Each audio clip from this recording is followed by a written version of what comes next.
Chemistry में सबसे पहले केमिस्ट्री का इंट्रोडक्शन पढ़ते हैं। केमिस्ट्री शब्द लैटिन भाषा का है, यानी कि केमिस्ट्री शब्द किसका है, तो केमिस्ट्री शब्द लैटिन भाषा का शब्द कीमिया से उत्पत्ति हुई, यानी केमिस्ट्री शब्द की उत्पत्ति लैटिन भाषा का शब्द कीमिया से उत्पत्ति हुई। कीमिया का अर्थ काला रसायन तत्व होता है, यानी कि कीमिया का अर्थ क्या होता है, तो काला रसायन तत्व होता है। फादर ऑफ केमिस्ट्री किसे कहते हैं, तो यानी केमिस्ट्री का जनक किसे कहते हैं, तो एंटोनी लेवोसियर को कहा जाता है, यानी कि father of chemistry Antony Lavoisier को कहा जाता है, क्योंकि इन्होंने एक बुक लिखी थी द एलिमेंट ऑफ केमिस्ट्री, यानी कि एंटोनी लेवोसियर ने कौन सी बुक लिखी, तो ये बुक लिखी द एलिमेंट ऑफ केमिस्ट्री लिखी, जिसमें इन्होंने 105 तत्व बताए, यानी कि द एलिमेंट ऑफ केमिस्ट्री शब्द लिखने वाले एंटोनी लेवोसियर थे। इन्होंने कुल कितने तत्व बताए, तो 105 तत्व बताए। इन्होंने हाइड्रोजन तत्व का नामांकन किया, यानी कि हाइड्रोजन तत्व का नामांकन किसने किया, तो हाइड्रोजन तत्व का नामांकन एंटोनी लेवोसियर ने किया, यानी कि हाइड्रोजन तत्व का नामांकन किसने किया, तो एंटोनी लेवोसियर ने किया। आवर्त सारणी में पहला तत्व हाइड्रोजन की खोज हेनरी कैवेंडिश ने की, यानी कि आवर्त सारणी में पहला तत्व हाइड्रोजन आवर्त सारणी में पहला तत्व हाइड्रोजन की खोज हेनरी कैवेंडिश ने की, जबकि नामकरण एंटोनी लेवोसियर ने किया। यानी कि हाइड्रोजन की खोज किसने की, तो हाइड्रोजन की खोज तो हेनरी कैवेंडिश ने की, जबकि नामकरण किसने किया, तो नामकरण एंटोनी लेवोसियर ने किया। एक बार वापस सुनना कि हाइड्रोजन तत्व की खोज तो हेनरी कैवेंडिश ने की, हाइड्रोजन की खोज हेनरी कैवेंडिश ने की, तो जबकि नामकरण एंटोनी लेवोसियर ने किया। ऑक्सीजन की खोज प्रिस्टले ने की, यानी कि ऑक्सीजन की खोज किसने की, तो ऑक्सीजन की खोज प्रिस्टले ने की, जबकि नामकरण एंटोनी लेवोसियर ने किया। यानी कि एंटोनी लेवोसियर ने किन किन का नामकरण किया, तो एंटोनी लेवोसियर ने हाइड्रोजन का नामकरण किया और ऑक्सीजन का नामकरण किया, जबकि हाइड्रोजन की खोज तो हेनरी कैवेंडिश ने की और ऑक्सीजन की खोज प्रिस्टले ने की। अब पढ़ते हैं ब्रांच ऑफ केमिस्ट्री, यानी कि केमिस्ट्री की ब्रांच पढ़ते हैं। इनको 3 भागों में बांटते हैं, यानी कि केमिस्ट्री को कितने भागों में बांटते हैं, तो केमिस्ट्री को 3 भागों में, अकार्बनिक रसायन विज्ञान, कार्बनिक रसायन विज्ञान और भौतिक रसायन विज्ञान, यानी कि 3 भागों में अकार्बनिक, कार्बनिक और भौतिक। अब पढ़ते हैं आगे। अकार्बनिक रासायन विज्ञान। इलेक्ट्रॉन की खोज किसने की, तो जे थॉमसन ने 1998 में की, यानी इलेक्ट्रॉन की खोज किसने की, तो इलेक्ट्रॉन की खोज जे थॉमसन ने 1898 में की, 1998 में नहीं, 1898 में इलेक्ट्रॉन की खोज जे थॉमसन ने की। प्रोटॉन की खोज गोल्डस्टीन या रदरफोर्ड ने की। प्रोटॉन की खोज किसने की, तो प्रोटॉन की खोज गोल्डस्टीन या रदरफोर्ड, प्रोटॉन की खोज गोल्डस्टीन या रदरफोर्ड ने। न्यूट्रॉन की खोज जेम्स चैडविक ने की, यानी न्यूट्रॉन की खोज किसने की, तो न्यूट्रॉन की खोज जेम्स चैडविक ने की। इसका ट्रिक है पग नीचे ईंट, यानी कि प का मतलब प्रोटॉन की खोज गोल्डस्टीन है, प्रोटॉन की खोज गोल्डस्टीन है। पग नीचे, नी का मतलब न्यूट्रॉन की, नीचे का मतलब चे और ज एक ही होता है, जेम्स चैडविक ने की। ई का मतलब इलेक्ट्रॉन की खोज और ट से जे समझ रहे हैं, जे थॉमसन। ओके, अब पढ़ते हैं अम्ल व क्षार। अम्ल को एसिड कहते हैं, क्षार को बेस या साल्ट कहते हैं। स्वाद खट्टे अम्ल स्वाद में खट्टे होते हैं, जैसे दही, लैक्टिक अम्ल। दही में कौन सा अम्ल पाया जाता है, तो दही में लैक्टिक अम्ल। चाय में टेनिन अम्ल। दही में तो लैक्टिक अम्ल और चाय में टेनिन अम्ल पाया जाता है। और क्षार स्वाद में कड़वे होते हैं, जैसे कॉफ़ी, यानी कि कॉफ़ी अम्ल में नहीं आएगी, कॉफ़ी क्षार में आएगी। कॉफ़ी में कौन सा क्षार पाया जाता है, तो क्वेनिन क्षार पाया जाता है। कॉफ़ी में कौन सा क्षार पाया जाता है, तो कॉफ़ी में क्वेनिन क्षार पाया जाता है। जल से क्रिया, यानी कि अम्ल जल से क्रिया करते हैं तो H+ आयन मुक्त करता है, यानी कि अम्ल जल से क्रिया करके H+ आयन मुक्त करते हैं। एग्जाम्पल देखते हैं इसका, एग्जाम्पल लेते हैं HCl प्लस जल, यानी कि HCl को जल से कराते हैं, अभिक्रिया कराते हैं H++ Cl-, यानी कि H++ Cl-। अनिल, यानी कि अनिल याद रखना, ब्लू को रेड कर देते हैं, यानी कि अनिल ये याद है ही वैसे। और क्षार में OH आयन मुक्त करते हैं, OH आयन मुक्त करते हैं। एग्जाम्पल NaOH प्लस जल, NaOH प्लस जल अभिक्रिया कराते हैं तो Na plus OH minus Shalini, ये याद रह जाएगा। लिटमस पढ़ते हैं तो यह लाइकेन पौधे से बनता है। लिटमस किससे बनता है तो लिटमस लाइकेन पौधे से बनता है या लिकेन, यह एक सजीवी है, यानी कि लिटमस लाइकेन पौधे से बनता है या लिकेन यह एक सजीवी है, शैवाल व कवक से बनते हैं। यह एक सजीवी है जो शैवाल व कवक से बनते हैं। किससे बनते हैं तो शैवाल व कवक से बनते हैं। लाइकेन वायु प्रदूषक सूचक भी है, यानी कि लाइकेन का पौधा वायु प्रदूषक सूचक भी है। वायु प्रदूषण वाली जगह पर लाइकेन वृद्धि नहीं करता, यानी कि लाइकेन वायु प्रदूषण वाली जगह पर वृद्धि नहीं करता। मिर्गी की दवा भी लाइकेन के पौधे से बनती है, यानी लाइकेन के पौधे से किसकी दवा बनती है तो मिर्गी की दवा बनती है। अब पढ़ते हैं पीएच स्केल। पीएच स्केल के बारे में पढ़ते हैं। पीएच स्केल की खोज सोरेंस ने 1909 में की, यानी पीएच स्केल की खोज किसने की तो सोरेंस ने 1909 में की। 1909 में की। इसे पावर ऑफ हाइड्रोजन आयन कहते हैं, यानी पीएच स्केल को क्या कहते हैं तो पावर ऑफ हाइड्रोजन आयन, यानी कि हाइड्रोजन आयनों की शक्ति या protein of hydrogen ion, protein of hydrogen ion.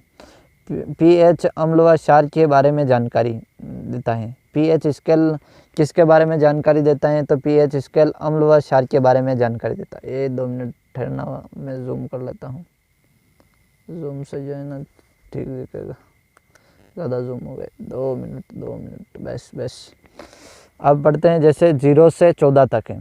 इसमें अंक 0 से 14 तक होते हैं, जिसमें 0 से 3 तक तो प्रबल अम्ल होते हैं, यानी कि 0 से 3 तक प्रबल अम्ल और 3 से 7 तक दुर्बल अम्ल, यानी पहले प्रबल आएगा फिर दुर्बल आएगा, 3 और फिर दुर्बल क्षार आएगा फिर प्रबल क्षार आएगा, यानी कि 7 से इधर पहले अम्लीय आते हैं फिर क्षारीय आते हैं, 7 उदासीन होता है। 14 से 0 की ओर आते हैं तो हाइड्रोजन आयनों की सांद्रता संख्या बढ़ती है, यानी कि 14 से 0 की ओर आते हैं।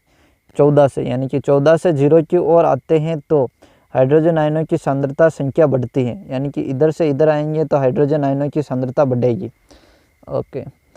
अम्ल का पीएच मान घटने पर उसकी प्रबलता बढ़ती है, यानी कि अम्ल का पीएच मान घटने पर, यानी कि अम्ल का पीएच मान घटेगा तो उसकी प्रबलता बढ़ेगी। अम्ल का पीएच मान घटेगा तो उसकी प्रबलता बढ़ेगी जब भी H+ आयन की सांद्रता बढ़ती है, जबकि H+ आयन की सांद्रता बढ़ती है, यानी कि अम्ल का पीएच मान घटने पर उसकी प्रबलता बढ़ती है। प्रबलता।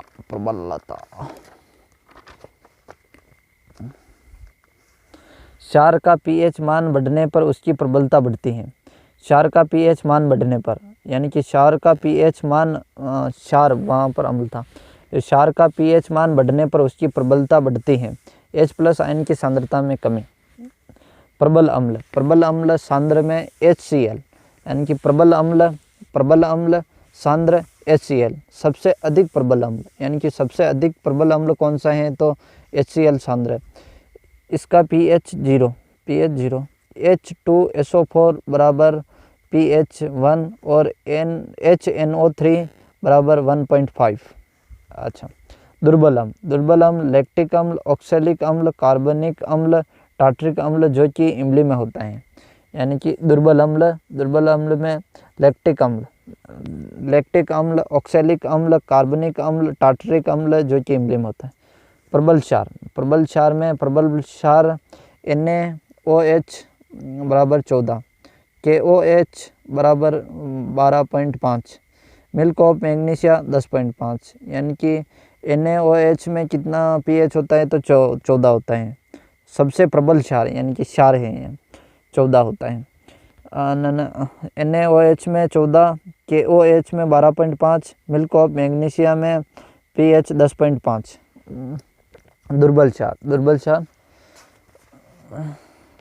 अम्ल व क्षार विद्युत के कुचालक होते हैं। अम्ल व क्षार विद्युत के सुचालक होते हैं, कुचालक नहीं होते, सॉरी। अम्ल व क्षार विद्युत के क्या होते हैं, तो अम्ल व क्षार विद्युत के सुचालक होते हैं। अम्ल व क्षार विद्युत के सुचालक होते हैं, जबकि ये 7 कुचालक होता है। अब की पॉइंट पढ़ लेते हैं, की पॉइंट कौन कौन से हैं। ब्लड, रक्त या खून या रुधिर का पीएच मान 7.4 होता है। ब्लड का पीएच मान कितना होता है, तो ब्लड का पीएच मान 7.4 होता है। ब्लड का पीएच मान 7.4 होता है। ब्लड का पीएच मान 7.4 होता है। खून दुर्बल क्षारीय प्रकृति का होता है, यानी कि खून कैसा होता है, तो 7.4 है तो दुर्बल क्षारीय, यानी कि 7 से ज़्यादा है तो पहले दुर्बल आएगा और क्षारीय तो होगा, दुर्बल क्षारीय प्रकृति का होता है। जीभ की लार 6.4 दुर्बल अम्लीय होती है। जीभ की लार का पीएच कितना होता है, तो जीभ की लार का पीएच 6.4 होता है, 6.4, यानी कि दुर्बल अम्लीय होती है, दुर्बल अम्लीय। शुद्ध जल या अशुद्ध जल का मान 7 होता है, विद्युत का कुचालक होते हैं सब। दूध का पीएच मान 6.5 होता है।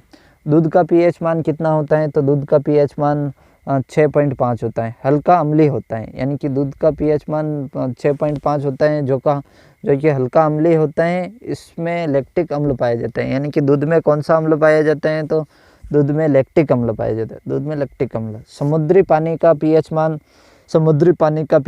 8 होता है। समुद्री पानी का पीएच मान 8 होता है, जो कि दुर्बल क्षार होता है। समुद्री पानी का 8 होता है, जो कि दुर्बल क्षार होता है। लीवर का पीएच मान कितना है, तो लीवर का भी 8 होता है, यानी समुद्री पानी और लीवर का पीएच मान एक समान होता है, 8 दुर्बल क्षार, दुर्बल क्षार। अम्लीय वर्षा का पीएच मान कितना होता है, तो अम्लीय वर्षा का पीएच मान 5.6 अम्लीय दुर्बल प्रकृति का होता है, यानी कि 5.6 है तो अम्लीय दुर्बल प्रकृति का होता है। ENO यानी कि मिल्क और मैग्नीशियम में 10.5 क्षारीय प्रकृति का होता है, 10.5 क्षारीय प्रकृति का होता है। टूथपेस्ट का पीएच मान 8 से 9 होता है। टूथपेस्ट का मान सिरके का 3 अम्लीय होता है, यानी सिरके में 3 अक्षर और 3। टमाटर का पीएच मान, टमाटर में 4 अक्षर, इसमें भी 4.2 अम्लीय प्रकृति का। नींबू का पीएच मान, नींबू में 2 से 2.5 अक्षर बन रहे हैं तो 2.0 से 2.4 अम्लीय होता है। पेशाब का पीएच मान 6 होता है, अम्लीय होता है। पेशाब का पीएच मान कितना है, तो 6 होता है, अम्लीय होता है। शराब का पीएच मान, शराब में 3 अक्षर तो 3.4 से 4.1 अम्लीय होता है, यानी कि शराब का पीएच मान 3.4 से 4.1 अम्लीय होता है। कुछ महत्वपूर्ण अम्ल, अब कुछ महत्वपूर्ण अम्ल पढ़ते हैं, तो HCl हाइड्रोक्लोरिक अम्ल, यानी कि HCl के बारे में पढ़ते हैं। हाइड्रोक्लोरिक अम्ल या म्यूटेरिक अम्ल, हाइड्रोक्लोरिक अम्ल को यानी HCl को हाइड्रोक्लोरिक अम्ल कहते हैं, इसे म्यूटेरिक अम्ल कहते हैं, इसे बाथरूम क्लीनर अम्ल कहते हैं। यानी कि HCl का फुल फॉर्म है हाइड्रोक्लोरिक अम्ल, हाइड्रोक्लोरिक अम्ल को म्यूटेरिक अम्ल कहते हैं, बाथरूम क्लीनर अम्ल कहते हैं। यानी कि HCl हाइड्रोक्लोरिक, म्यूटेरिक और बाथरूम क्लीनर का उपयोग देखते हैं, इससे एक्वारेजिया बनाया जाता है। यानी कि हाइड्रोक्लोरिक अम्ल से क्या बनाया जाता है, तो हाइड्रोक्लोरिक अम्ल से एक्वारेजिया बनाया जाता है। हाइड्रोक्लोरिक अम्ल से एक्वारेजिया बनाया जाता है, इसको अम्लराज कहते हैं। यानी कि एक्वारेजिया को क्या कहते हैं, तो एक्वारेजिया को अम्लराज कहते हैं। इसके 2 अम्ल हैं, HCl HNO3, यानी कि एक्वारेजिया के 2 अम्ल हैं, एक तो है HCl और है एक HNO3। HCl 3:1 है। अम्लराज का उपयोग अक्रिय धातुओं को पिघलाने में किया जाता है, सोनार भी करता है। यानी कि अम्लराज का उपयोग किसमें किया जाता है, तो अक्रिय धातुएं होती हैं उसमें एक्वारेजिया का उपयोग किया जाता है, यानी कि अम्लराज एक्वारेजिया को ही कहता है ना।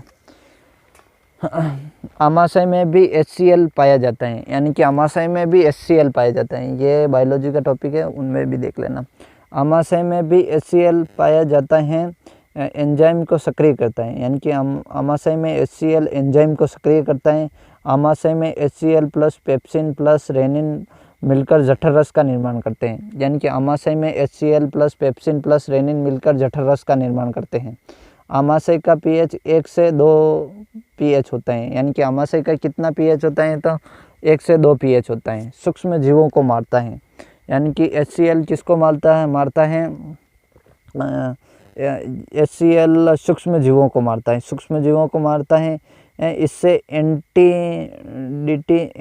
एसिडिटी बनता है, यानी कि HCl से एसिडिटी बनती है, क्या बनती है, तो ACIDITY, एसिडिटी बनता है। नंबर 2 पे पढ़ते हैं H2SO4, H2SO4 सल्फ्यूरिक अम्ल। H2SO4 को क्या कहते हैं, तो H2SO4 को सल्फ्यूरिक अम्ल या अम्लों का राजा, नोट अम्ल राज लगे। अम्ल राज तो एक्वारेज HCl है, और अम्लों का राजा H2SO4 है। अम्लों का राजा कौन है, तो अम्लों का राजा H2SO4 सल्फ्यूरिक अम्ल है। अम्लों का राजा H2SO4 सल्फ्यूरिक अम्ल है, या रासायनों का राजा कहते हैं। यानी H2SO4 को रासायनों का राजा या अम्लों का राजा कहते हैं, नोट अम्लराज लगे। अम्लराज एक बार जो रासायनिक। तेल का थोथा कहने का कारण, यानी कि H2SO4 सल्फ्यूरिक अम्ल, H2SO4 सल्फ्यूरिक अम्ल को तेल का थोथा भी कहते हैं। तेल का थोथा कहने का कारण कपड़ों पर रंग करने के में यूज आता है। यानी कि सल्फ्यूरिक अम्ल, अम्लों का राजा किस में काम आता है, तो कपड़ों के रंग करने में काम आता है। अम्लों का राजा सल्फ्यूरिक अम्ल H2SO4 किसके काम में आता है, तो कपड़ों के कलर करने में, रंगने में काम आता है, जिस कारण से इसे तेल का थोथा कहते हैं। जिस कारण से H2SO4 को तेल का थोथा कहते हैं। इसका यूज़ देखते हैं, यानी कि इसका यूज़ बैटरी में आसुत जल 62% होता है, और H2SO4 यानी कि सल्फ्यूरिक अम्ल, अम्लों का राजा या रसायनों का राजा, तेल का थोथा 38% होता है। अग्निशामक यंत्रों में भी होता है।